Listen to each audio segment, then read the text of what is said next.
Am I the a-hole for hiding the location of my best friend from my wife? About 5 years ago, I moved about 15 hours away from my hometown for a job. Shortly after moving, I met my now wife Becca. A few years ago, I had a buddy JR from back home come stay with me. While here, he met my wife's sister Maggie. JR and Maggie hit it off. They pretty quickly started dating. Maggie has a daughter from a previous relationship. The daughter's dad is very much in the picture. Almost a year ago, Maggie and JR moved in together. At the time, Maggie was living with her parents because she could not afford rent on her own. Things seemed to be going well. It is a long story, but almost 2 months ago, JR got pretty irrefutable proof that Maggie was cheating on him. He was angry, depressed, and overall distraught. He could not deal with confronting her, but he also could not deal with living with her. He talked to me and wanted my help to get away. So, I reached out to my network of people who are not mutual friends of Becca and me to get him a place to stay. Becca, Maggie, Maggie's daughter, and my mother-in-law were going out of town to visit mother-in-law's mom a few weeks after he found out. I had a work friend with a rental house. I helped JR pack his stuff, which was like 90% of the apartment, and he moved out. He sent an email to Maggie about why he moved out. He left a check for rent and utilities through the end of March when their lease is up and informed the landlord that he was not renewing. Maggie got the email and called JR numerous times while on a trip. My wife called me and asked what was going on and where JR was. I told her that JR moved out and he was safe, but I would not tell her where he is. They got back and Maggie flipped about all the stuff JR took. My wife was quite angry and demanded to know where JR was. I kept telling her that he is safe, but I'm not telling her where he is. The last month has been tense, and my wife has begged and made threats to know where JR is. She has even tried using my phone to impersonate me to call JR and get information. I have since changed my passcode. She says, "We are married. This is affecting my family. I deserve to know." I refuse. She has even talked about this being divorce-worthy. Am I the a-hole? Edit. 1. My wife knows JR left. 2. Maggie has admitted since he left that she was cheating. 3. My wife denies knowing about the cheating, and I do believe her. Historically, Maggie and Becca are not close. Prior to JR moving here, we would see Maggie maybe once every 3-ish months. Since JR moved, we see her a lot more because JR and I regularly organized get-togethers, which is why my wife's reaction is surprising to me. 4. The stuff JR took was only his stuff. In fact, a lot of stuff he left is also his. Other than gadgets, he left all the kitchen stuff, despite it being 100% his. He left all the stuff in my niece's room, even though he paid for a lot of it. Now for the top comments. Not the a-hole. Maggie has made her bed, and she can lie in it, at least until the eviction notice rolls around.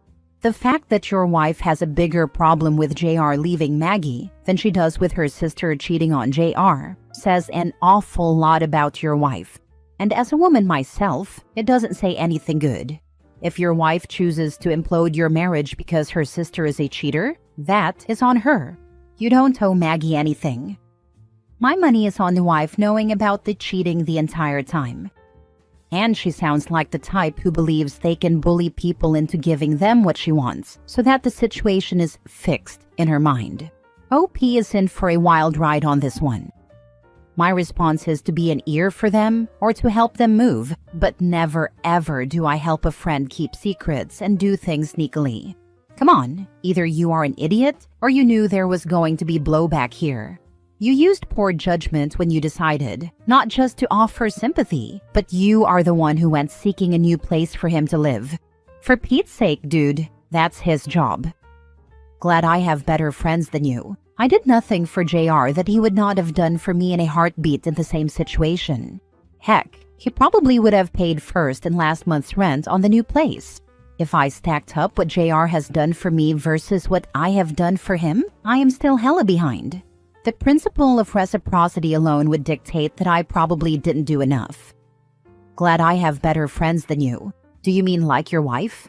I'll take being loyal to my marriage over all others any day. You know, like I promised on my wedding day? It doesn't matter what two people have done for each other here. You could have helped without contributing to more secrets. End of it. Why did you post for opinions if you just want to insult people who give you honest answers? You are allowed to give your honest opinion, but I am also allowed to give my honest opinion on what you said. And your view of what constitutes crossing the line makes no sense and is not how human friendships work. My wife has literally co-signed on an apartment to help a friend leave a bad marriage. She did it without thinking or talking to me. According to you, that crosses a line and is grounds for divorce? That is insane. Being married isn't some trump card to any and everything you do for a friend. I promised fidelity to my wife, and what I did for JR in no way violates that principle of fidelity. Next story. Am I the a-hole for canceling our wedding due to his son and ex-wife's behavior? I'm 33 female. My fiancé is 35 male, and we've been together for 3 years. He has been divorced for 5 years and has an 8-year-old son with his ex-wife, who is currently single. Since I love him dearly like no one before, I have tried to love his son and family with my whole heart. When we started our relationship, his ex-wife was in a relationship with somebody, but along the way they broke up. Since then, my relationship with my fiancé started to crumble. His ex-wife attempts to do all she can to get my fiancé's attention, even to the extent of using their son against me. His son liked me at first, but he started treating me differently, calling me fake mom, saying he didn't want us to have a baby, and asking his dad all the time if he loves him more than me. He started disrespecting me, not listening to what I say, and instead asks his dad. At his age, he still wants to sleep in our bed. He can't sleep by himself, and when asked to sleep in his own bed, he cries and asks us to call his mom at night. He doesn't want me holding his dad's hand. Every time my fiancé and I are talking, he intentionally disrupts us and starts calling for his dad's attention. When he's not noticed quickly, he complains that his dad only listens to me, when, in reality, we haven't even had a chance to talk all day because the child literally talks nonstop. Believe me when I say nonstop, he has ADHD. By the way, his son stays with us only on weekends. I love my fiancé more than myself and have been trying to understand him. He always says he's just a child, but I am losing my mind now. We are engaged and planning our wedding, but can I really live like this? Every time his son is around, he talks about his mom. I am worried that I won't have peace of mind when I marry him one day because of his ex-wife and son. Is it worth it to marry him and put up with all of this? You're not the a-hole for questioning whether you should do this. It sounds like you and your fiancé need to sit down and figure out how this will work as partners. Is he willing to stop his son from calling you fake mom? How will he talk to his son about your plans to have a baby? How does your fiancé react when his ex tries to insert herself? His ex isn't the issue here. The issue is what your fiancé will put up with, how he will stand up for you and prioritize your family unit, this includes his son, and how he will support you in sticking to established boundaries. If he's brushing off your feelings about any of this and won't commit to working through it together, then this isn't the right relationship for you. We talked about it. He is trying his best to stop his son from disrespecting me, but at the same time, he doesn't want his son to think that he loves me more than him, or that I am more important than him. Every time his son is around, he has something to say against me or something that would annoy me when his dad is not around. I have never treated him badly. I have always been good to him and treated him like my own son. My fiancé normally says, "It will be okay. He'll learn one day." He doesn't know what he's saying, or he doesn't mean it. Every time it happens, I just pretend I haven't heard anything, but deep inside, it really hurts. I love my fiancé, and I want him to be my husband, but his effort is not enough. I understand he is torn between me and his son. The only person you should love more than yourself is your child. Grown men who refuse to protect you? Not so much. You're not the a-hole here. Your mental health is your primary concern. It doesn't make you a bad person for protecting your mental health from a hateful child egged on by his messed up mom. You're signing on to a lifetime of hatred, and his son hasn't even reached the a-hole teen years. Can you imagine looking back at this time with sentimental fondness, remembering when things were only awful and not a living hell of continual shouting? Take care of yourself and don't let the wedding planning continue. You know what you have to do. OP, you should also hide your birth control where only you know where it is. Now is not the time to get pregnant by accident or be baby trapped. Next story. Am I the a-hole for refusing to give up my promotion for my husband? I've worked my butt off for years at my company. Late nights, extra projects, proving myself over and over. Finally, it paid off. I was offered a huge promotion with a significant raise and the chance to move up in my field. It was everything I had been working toward. When I told my husband, I expected him to be happy for me. Instead, his first reaction was, "But what about us?" The promotion came with longer hours and some travel, but nothing extreme. I explained that, yes, things might shift a bit at home, but we could adjust. It wasn't like I was moving across the country, just taking on more responsibility.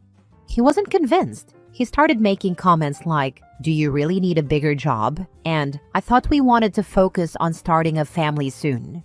His tone shifted from concern to guilt-tripping. He even brought up how his dad always provided while his mom stayed home, how their marriage worked because they had clear roles.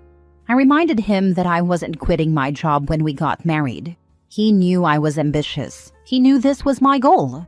He swore he supported me, but now that it was real, he was acting like I had betrayed him. Then he dropped the bombshell. "If you really loved me, you'd turn it down. This isn't just about you." That's when I realized it wasn't about us. It was about control. He expected me to shrink myself for the sake of his comfort. I took the job. Now he barely looks at me. The once supportive man I married has been replaced by someone who sees me as the villain in his story. His family whispers that I put money over marriage. The silence at home is deafening, the space between us growing wider by the day. Am I the a-hole for choosing my future over a marriage that suddenly came with conditions? Or did I just finally see the truth? He never wanted a wife, just someone willing to live in his shadow. Not the a-hole, and set him free to find his fantasy woman. He only wanted you to break your spirit. Let him find a trad wife who'll ride him for not being a provider and hound him endlessly to work more and make more money, even if it makes him miserable. Agreed. Never shrink yourself for any man. Your partner is supposed to be supportive of your dreams and goals, not try to make you less than who you want to be. If it was the reverse, if he got a long worked for promotion, how would everyone act? You already know the answer. He and others are showing you their misogyny, and he's showing you the real him and a taste of things to come if you had kids. The misogynistic trad wife guy expects the woman to forget her goals in life and cater to him and his offspring, and that's it. History is full of women reminiscing about what they could have been or achieved in life if they hadn't married. Yep, he really used the manipulation tactic, saying if you love me, you won't be successful. Suggest he become a stay-at-home dad if he wants to start a family. See how he reacts to that. You get your answer with his reaction. I tried this one. Got a promotion when my youngest was 2. Brought me up to earning parity with my spouse. It was a 50% pay raise for me, and actually felt like more as I'd been part-time and was going up to full-time. Note that I'd already turned down a job based on very legitimate travel with a young family concerns. I got all the same BS as OP describes. Lots of guilt and sulking. But he was always on about how stressful his job was. How hard he worked. How it was also hard. How he couldn't go back to uni and get a qualification because he had to work so hard. So before all that, the very first thing I did on being offered the job was tell him that now he could go part-time for a bit, or change direction, or go back to uni, whatever. Suddenly, we were in a position where we had options. He told me outright that I'd upset him by daring to suggest he wasn't man enough to work full-time. In hindsight, we'd been on the rocks for a while, but this was the point at which I knew we would eventually separate. The later nonsense only confirmed it. I eventually figured out that what he wanted was someone who looked like they had a career, but never had any of the inconvenient bits, like, a full-time job. Similarly, he wanted a family without having to do the bits like take time off with sick kids, and a wife who could make interesting conversation, but never outshone his achievements. Being the primary earner gave him excuses for all of that toxicity, disguised as support. As soon as I wasn't dependent, he had nowhere to hide, and it all unraveled. Last story. Am I the a-hole for calling off my wedding after my fiancé bought a house with his mom? Okay, so me, 28 female, and my fiancé, 30 male, have been together for 5 years. We were planning our wedding for this fall and had been talking for years about our future, like kids, finances, and buying a house together. We had a whole plan to save up, find something we both loved, and make it our home. This was talked about a lot. Well, turns out he already bought a house, but not with me, with his mom. And he didn't even tell me he was looking. Apparently, she found the perfect place and convinced him to split it with her because she didn't want to rent anymore. So now, instead of us planning our future together, he's financially tied to his mother, who's going to be living there full-time. I just stared at him like, what the heck? And when I asked where I fit into all this, he goes, oh, well, you can move in too, of course. Like I'm supposed to be thrilled to live in a house his mom picked out, partially owns, and is just there all the time. He also admitted he did it because I was taking too long to save, and his mom offered him a faster way to own something. I was so shocked and angry, I told him I needed space. And the more I thought about it, the more I realized I can't marry someone who thinks this is normal. So I called off the wedding. And now his whole family is saying I'm being dramatic, that it's just a house, and that I'm overreacting because we can still live together. Even my own parents are saying canceling the whole wedding is extreme. Like, am I losing my mind? Am I the a-hole, or is this a giant red flag? Not the a-hole. He didn't tell you, he didn't include you, and he just expects you to live with his mom. You're an afterthought. Agree. The kick in the teeth is that he made sure to take care of himself in terms of big-ticket assets, leaving OP exposed if they should ever split. And this idea of a 30-year-old being okay living with mom for the rest of his life, OP is right to bounce. Mom probably is and will continue to be the beneficiary of his life insurance to protect the house. Fiancé is already married to his mother, for life. Glad OP found out sooner rather than later. Yeah, I should have seen this coming when his mom cuts up his steak for him. I'm just so devastated that he would take it this far. I don't even know what to do. He didn't just buy a house. He built a whole future with his mommy and left you out of it. That's not a mistake. It's a conscious decision to prioritize her over you. And the fact that he thought you'd just move in like a guest in a home his mother controls? Disrespectful as heck. This isn't just a red flag. It's a parade of them. If you marry him, you're not getting a husband. You're signing up to be the third wheel in his codependent mommy-son fantasy. He's already made his choice, and it wasn't you. So do yourself a favor. Pack your bags, block his family, and go find a man who actually sees you as his future, not a tenant in mommy's house.